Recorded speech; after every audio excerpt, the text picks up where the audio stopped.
לכולם, אני אסתנדר פה בינתיים. רגע, אני ממש גרוע בטכנולוגיה, סליחה. טוב.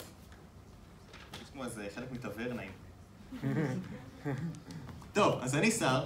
אני לפני 3 חודשים חגגתי 24. אני עכשיו דוקטורנט. למדתי במספר תחומים. למדתי היסטוריה כללית, עולות ישראל, ארכיאולוגיה, ספרות משווה, ספרות עם ישראל, אומנות, תנ"ך, יהדות.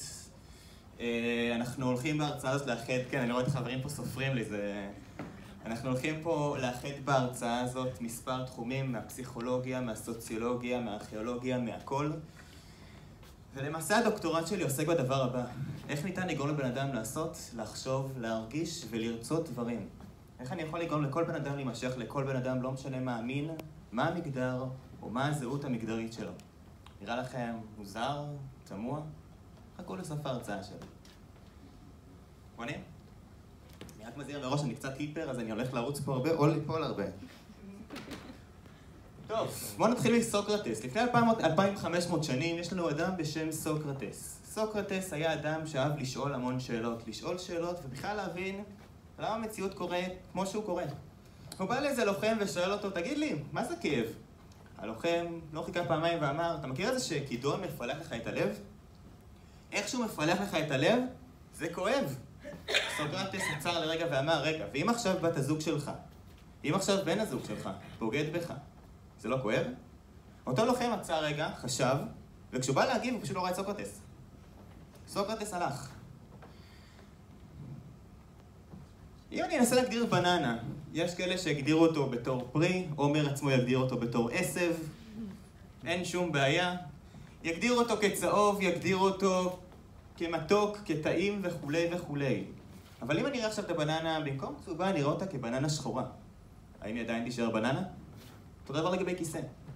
אני יכול להגיד שכיסא זה משהו שבהכרח יושבים עליו. משהו עם רגל, משהו עם 4 רגליים, משהו עם משענת, משהו עם... לא יודע, תגדירו אותו איך שאתם רוצים.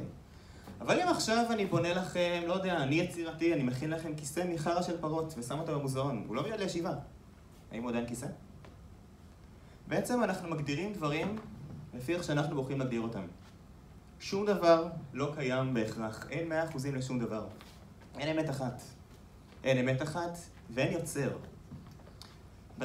אחד הדברים שאני אומר לתלמידים שלי כבר מתחילת שנה, כן, עוד איזה משהו עליי, אני מורה כבר 5 שנים, ב4 שנים האחרונות לימדתי בתיכון, הגשתי לבגרויות, ועכשיו אני מורה בחטיבה. אחד מהדברים שאני אומר בתחילת שנה לתלמידים שלי, זה שאין יוצר. אף אחד בחיים לא יצר משהו, לא יוצר משהו ולא ייצור שום דבר בעתיד. תחשבו על זה לרגע. ליצור זה אומר יש מאין. לשכלל אומר יש מיש. אף אחד מעולם לא יצר שום דבר, אלא הוא לקח דבר שהיה, זה פשוט שכלל אותו. גם סטארט-אפ, אף אחד לא יצר סטארט-אפ. אנשים שכללו סטארט-אפ. אז תמיד קופץ איזה מישהו ואומר, רגע, הנה ילד, מה שנוצר, יצרו ילד. אני מזכיר לכם שהילד הזה לא הגיע מיש מאין, אלא הוא הגיע משהו לבטן, לתוך הרחם שלהם לפני, כן? אני רק אומר את זה מראש. בואו נסיים כמה דוגמאות אחרות. עמי ותמי. בואו, אני נורא אוהב סיפורים, אמרתי לכם דוקטורט שלי בספרות. עמי ותמי, רובכם מכירים את הסיפור, עמי ותמי, הנזל וגרטל, הסיפור הידוע, 2 אחים נמצאים בתוך משפחה שאין להם הרבה מה לאכול, שולחים אותם ליער כדי שיהיה עוד אפשרות להציל את האבא ואת אמא, הם נאבדים אי שם ביער, מגיעים לעבר בית ממתקים, שם מכשפה רוצה לאכול אותם. המכשפה קולעת את עמי בתוך איזה כלוב, את מפטמת אותו עד שיגדל קצת, תמי הופכת להיות השפחה של הבית, ולבסוף אחרי שעמי תופס קצת נפח, היא רוצה לאכול אותו, היא שולחת את תמי לאח כדי לבדוק אם הוא חם. תמי אומרת שהיא לא מבינה בזה שום דבר, ושולחת את המכשפה לבדוק בעצמה. המכשפה מתכופפת, באה לבדוק מה קורה, ובום, תמי שולחת אותה לתוך האח. והמכשפה נשרפת, כתוצאה מכך השניים בורחים, וכך נגמר הסיפור. אבל הסיפור שלי שונה לחלוטין. תחשבו עכשיו על אירופה, ימי הביניים, תקופה של בצורת, תקופה של שלגים, אין מה לאכול, החיות מתים. החיות מתות, סליחה. ההורים רעבים, אבא מתחיל לגבוה מרעב והוא מחליט שרוצה לאכול את ילדיו. הוא שולח את אמא להביא את עמי או את עמי. והאמא ברגע האחרון, ספק אין ביולוגית, ספק אמא חורגת, שולחת את הילדים מהר ליער לפני שאבא יטרוף אותם. הילדים בגדים בלויים, רעבים, ילדים להם אי שם בעצי אירופה, לא יודע מי יצא לו לראות את העצים הגבוהים באירופה. עצים דחוסים, לא משנה לאיפה אני הולך. לאיפה שאני לא הולך אני רואה בכל מקום עוד ועוד עצים.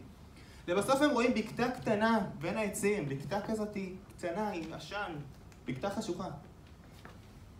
עמי דופק, חלוש, דופק לו שם על הבקתה, ושם פותחת לו זקנה חביבה את הדלת, מביאה לו מרק ומלבושים, לו ולתמי.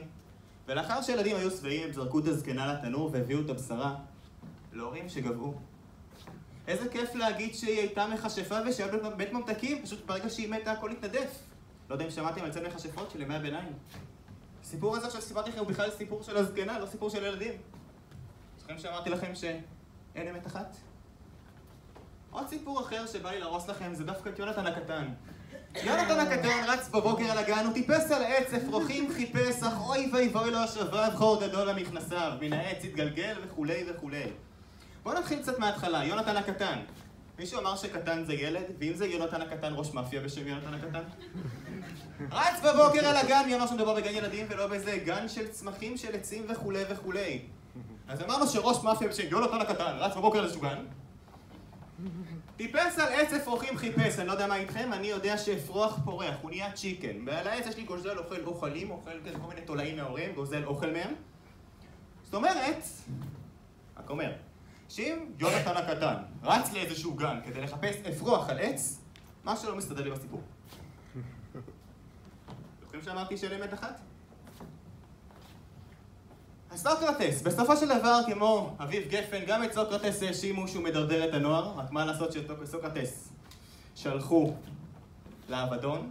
זאת אומרת היא שלסוקרטס תנו שתי בחירות, או לעזוב את הפוליס, לעזוב את אתונה, או לשתות מכוס הרעל. סוקרטס אמר, אין שום, הכל בסדר, אני אשתה, אני אמות. והוא אכן בסופו של דבר שתה בכלא את הרעל והלך לדרכו. אחריו הגיע אפלטון. אפלטון לא הבין איך לעזאזל פילוסוף כל כך דגול, כזה שמנסה להעלות את המודעות, בן אדם שלא עושה שום דבר לאף אחד. נשלח אי שם למוות. והוא מספר משל שנקרא משל המערה. אני רוצה שתדמיינו שכולכם כרגע נולדתם וחייתם. כל חייכם במערה קשורים בשרשראות. לא יודע למה לא רואים את התמונה פה, ודמיינו שיש פה אנשים קשורים בשרשראות. אתם לא רואים כלום במערה, הכל חשוך, אתם מול קיר ומאחוריכם בוערת אש. אתם רואים על הקיר אוסף של צלליות של דברים שנמצאים מאחוריכם. גמל עובר, בדואי עובר, כל דבר יכול לעבור מאחוריכם, אתם לא רואים כלום. תנסו לפרש כל חייכם את ריקוד הצלליות. חכמים ביותר מנסו לפרש ויגידו שיש איזה דרקון או איזה מכשף, כי גם השפה לא ברורה. עד שאחד מכם מותר מהכבלים ויוצא לחופשי. הוא יוצא החוצה מהמערה ומגלה אור. רואה שמיים, רואה אדמה, רואה חול, מתחיל לתת המון פרשנויות להמון דברים. מתחיל להמשיג לעצמו את חייו החדשים, ועכשיו יש לו ברירה. האם לחיות את חייו לבד, בעצמו, עם העולם החדש שלו, או לחזור למערה ולשחרר את חבריו. אז הוא מוכר לחזור. והוא מספר בלהט, הוא מספר, מתחיל להתרגש, מספר מה הוא ראה בחוץ, וראיתי חול, וראיתי שמיים, וראיתי אדמה, וראיתי בעלי חיים, והם לא מבינים. הם שומעים את קולו, הם זוכרים את הקול שלו, אבל הוא לא מדבר בשפה שהם מבינים יותר. והם רואים ריקוד צלליות מטורף, זה שד, זה רוח. והם סוגרים את אוזניהם והם לא מוכנים להקשיב. אז הוא פותח את שרשראותיהם ורוצה להוציא אותם החוצה, אבל הם הורגים אותו ברגע האחרון וחוזרים לשרשראות של עצמם. כי הפחד הכי גדול של האדם זה חוסר שליטה. לדעת שאני לא יודע. האם אנחנו עדיין חיים במערה? אתן לכם דוגמה נורא קלאסית, דיברנו על ביולוגיה. אחת מההנחות של התורה הקווירית אומרת את הדבר הבא. כמו שמגדר זו המצאה חברתית, מהו גברי ומהו נשי, כך גם המין. כי אם אני עכשיו מדבר ואני אגיד על מישהו שיש לו רגליים גבוהות, נגיד לו שיש לו פוטנציאל מטורף להיות שחקן כדורסלן, הוא יהיה כדורסלן, שחקן כדורסל. אני לא אגיע אליו ואגיד לו, היי, מה נשמע כדורסלן? אבל אני כן מרשה לעצמי לקרוא למישהו עם איבר רבייה שיכול ליצור זכר, להשאיר את הזכר שלו, או לאיבר רבייה שיכול לקלוט זרע, נקב, במקום שבו נכנס הזרע, אני כן יכול לקרוא לאותו בן אדם זכר או נקבה. עכשיו מה קורה לאדם שלא יכול בכלל ליצור זרע, או לא מעוניין, או לא יכולה להיכנס להיריון וכולי וכולי? מה קורה לבן אדם שנולד עם שני איברי רבייה, מה אז נעשה? איך נקרא לו או איך נקרא לה? כמו מגדר, גם מין מומצא. חכו, אנחנו התחלתי, אמרתי לכם, לא עושה את הילדות, חכו לאט לאט. אריסטו, תלמידו של אפלטון, מי שהיה בעתיד מורו של אלכסנדר מוקדון, כתב 10 ספרים על האתיקה. אתיקה אפשר לתרגם את זה בתור אתוס כהתנהגות או כמוסר. ובספר השלישי הוא כתב מהי בחירה. בפרקים א' וב' הוא שואל מהי בחירה. הוא אומר שכל פעולה או אי פעולה של חיינו זאת בחירה. כל פעולה או אי פעולה של חיינו זו בחירה. כל פעולה שתעשה מתוכנו היא בחירה מרצון, ואילו כל בחירה שתעשה עקב גורם חיצוני נחשבת לכפייה. אתם יכולים לראות פה את הציר, אני ככה... דמיינו שיש פה 2 צדדים של הציר. בואו ניתן דוגמאות. אכילת במבה. קודם כל, אכילת במבה זו בחירה. עכשיו, שאלה שלי, האם הבחירה היא מרצון או מכפייה? האם אני בהכרח רוצה לאכול במבה?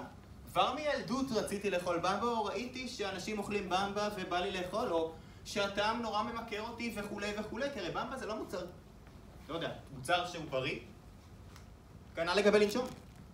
כן, עכשיו תגידו לי, מה, גם לנשום הבריא? עצרו. אני בוחר לנשום, כולנו בוחרים לנשום. אם היינו בוחרים לנשום, היינו עכשיו צריכים פה להוציא כמה אנשים עם אנשים אחרים, עם אלונקות. נגיד שאני אבחר להפסיק לנשום. אני בוחר מרצון להפסיק לנשום. האם הגוף שלי יאשר לי להפסיק לנשום? לא. זאת אומרת שאני נושם מכפייה. אם תחשבו טוב על כל בחירה שעשיתם בחייכם, אין לכם אף בחירה אי פעם בחייכם שעשיתם מרצון מלא. אנחנו נעבוד על זה, כי תכף נראה לכם איך משתיתים צרכים ורצונות. חכו, אנחנו לאט לאט עובדים על זה. אז אמרנו שכל בחירה יכולה להיות מרצון או מכפייה. עכשיו, כל בחירה שנעשה תוביל לבחירה הבאה שלנו. כל בחירה שתעשה מרצון, נגיד פינוק, תוביל לבחירה יותר מפונקת. כל בחירה שנעשה מכפייה, תוביל לבחירה יותר כפייתית. נעשו 2 ניסויים לאחר השואה. ניסוי החשמל של מיליגרם וניסוי הכלא של זימברדו. ניסוי החשמל והניסוי הכלא, אני לא אכנס לזה, אני מתנצל עקב חוסר בזמן. מה שהם הראו זה שכתוצאה מלחץ חברתי וכתוצאה מפעולות יזומות שאנחנו עושים, הבחירות הבאות שלנו יהיו בכל פעם קיצוניות יותר.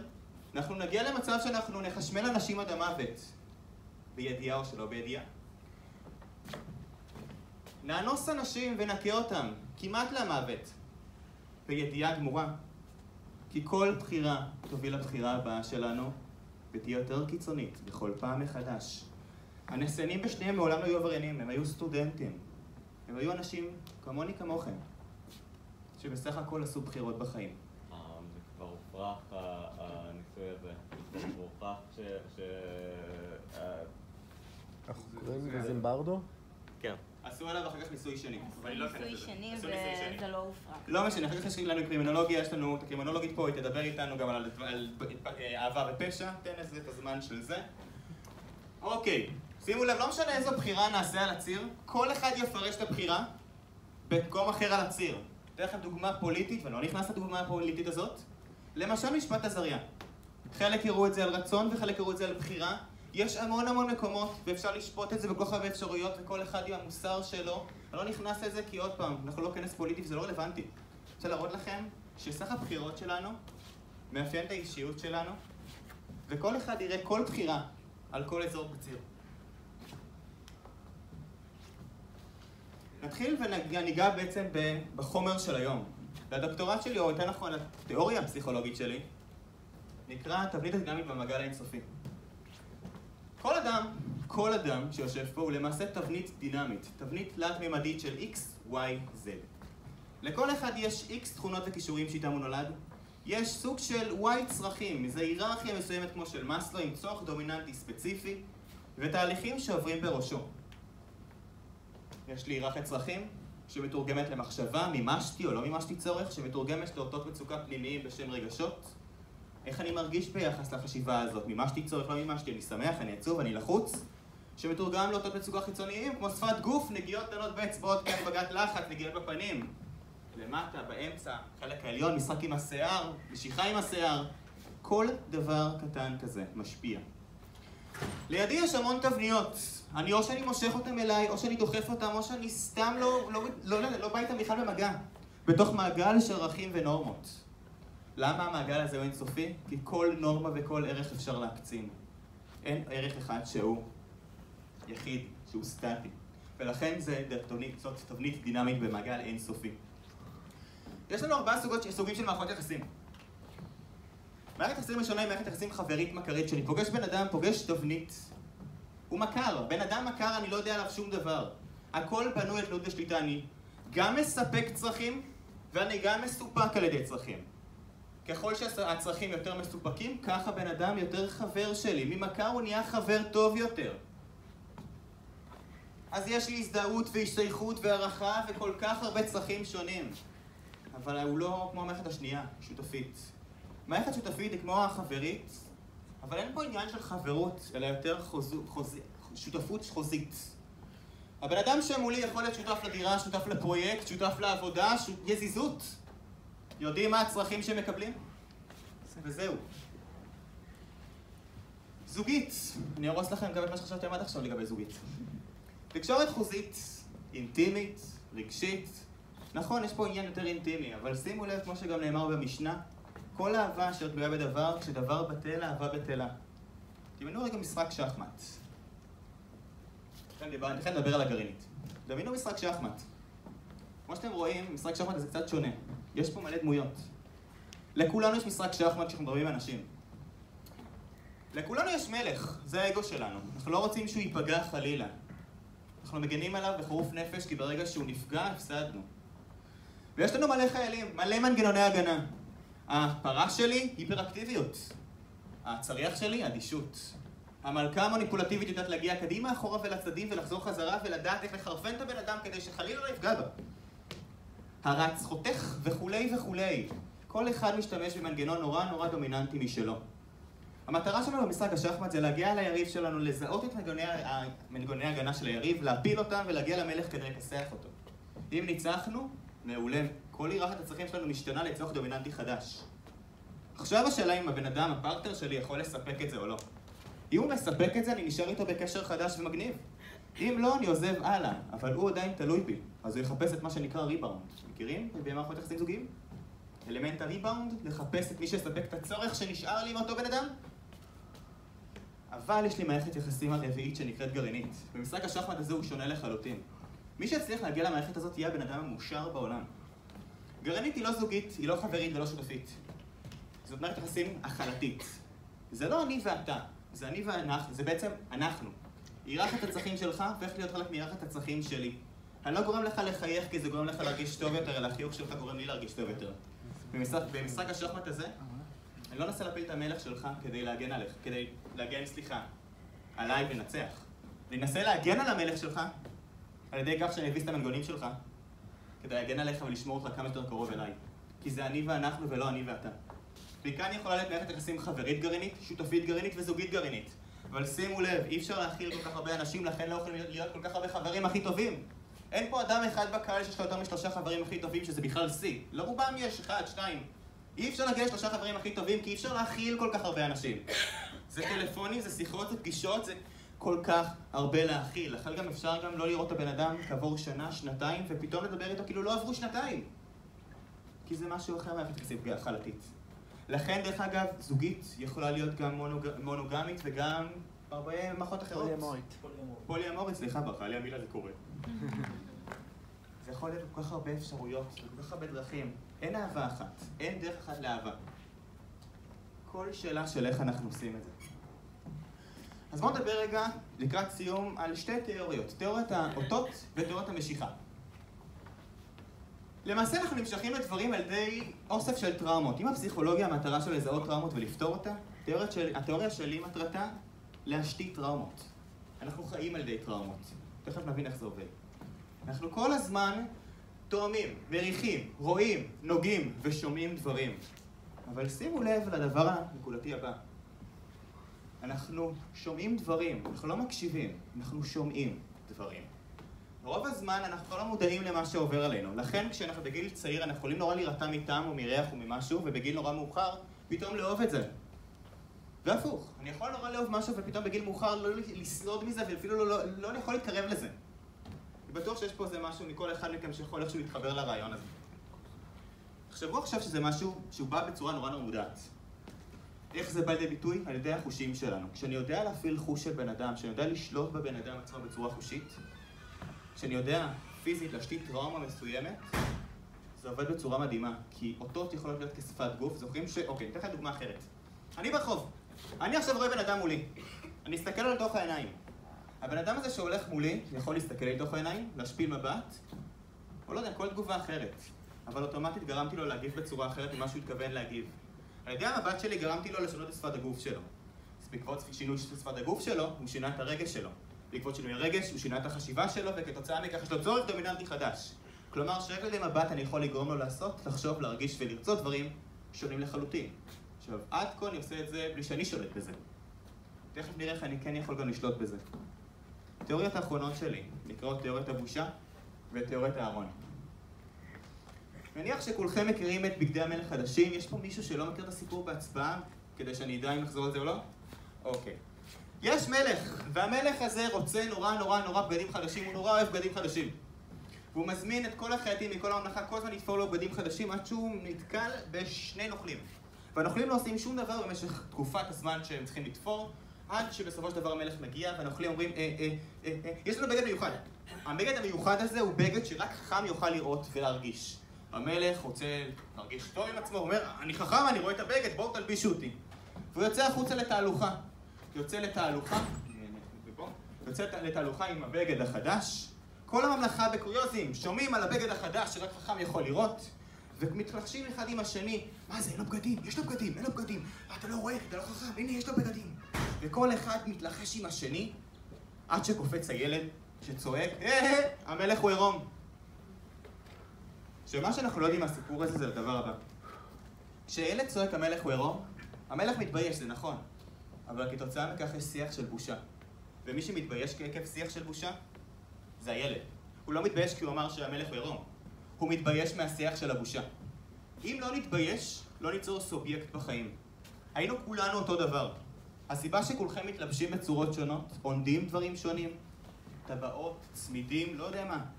עצם השינוי בין כל אחד ואחת מכם, הכל עקב שיח של בושה. כולכם רוצים להנגיש וליצור את הזהות שלכם, את הסובייקט שלכם. כל אחד ואחת מכם רוצים להרגיש שונה, איכשהו. ועל ידי השיח של בושה, אנחנו כל הזמן מעצבים ויוצרים את עצמנו מחדש. אם אני רוצה ליצור סובייקט, אני צריך לגרום לו לערער בסובייקט הקודם שלו. מי אני? איך זה בא לידי ביטוי? על ידי הארון. אתן לכם דוגמה קלאסית לארון ירושלמי. לפני שאני אציג את זה, אני אומר מראש, אין פה קטע של דת או אנטי דת. אני רוצה רגע שתנסו רגע לפתוח את הראש ולהתייחס לזה בכיוון אחר. למשל, בואו נדבר רגע על מצעד הגאווה בירושלים. אם תראו טוב, תראו שיש פה המון סורגים בצדדים, כדי שאף אחד חלילה לא יתפרץ, ידקור וכולי וכולי. בצד השני יש פה תהלוכה של חב"ד. פה אין גדרות. אין פה שום דבר שמפריע וחוסם אף אחד מלתקוף. באמצע יש פה עוד איזה תהלוכה, פעם תהלוכה של אי גיוס כלשהי, שזה מחאה כלשהי. לא רלוונטי מה הנוסח. בגלל שירושלים מראש נחשבת לעיר דתית, כל תהלוכה או כל מחאה שתעשה מבחינה דתית, זה שקוף. מה זה אומר שקוף? זה כל כך חלק מהעיר שאף אחד לא יניד עפעף ויגיד, עצרו. כי זה כבר חלק מהעיר. לעומת זאת, ברגע שיש משהו כזה, זה מערער על ההטרונורמטיביות. וברגע שזה מערער על מה שנמצא מחוץ למערה, זה יוצר שיח של בושה. זה יוצר ערעור. עכשיו שימו לב, לא משנה איפה אני נמצא. יש לי שני צדדים במפה, בתוך המערה ומחוץ למערה. כי אנשים שכבולים למערה גם הם אתנונורמטיביים. גם אותם אנשים של הקהילה בתוך המערה, וגם אותם אנשים שמחוץ למערה, הם שני אוכלוסיות שונות. מי שיוצא מהמערה מערער את השני. מי שנכנס מערער את השני. כל תזוזה שהיא לקבוצה אחרת מערערת. עכשיו, כולנו נמצאים במנהרה או במערה כלשהי. כולנו מערערים משהו וכולנו יוצרים איזושהי שיח של בושה כלשהו. בשנים האחרונות, דרך אגב, פתאום נוצר מונח של הומו דתי, לסבית דתית. מונחים שהם כמו כשהמושג הומוסקסואל למשל זה מונח שהוא די חדש במאות שנים האחרונות. כאן לגבי הומו דתי או לסבית דתית. אלה בעצם מונחים חדשים שנוצרו בעקבות שיח של בושה. עקב יציאה או כניסה למערה כלשהי. תודעה מלאכותית פיגמליון. למעשה אם אני משתמש בכל מה שאמרתי כרגע, אם אני לוקח את כל הכלים האלה, את כל התודעה המלאכותית הזאת, אם אני יודע למנף את זה, אני יכול ליצור לצורך העניין זהות חדשה.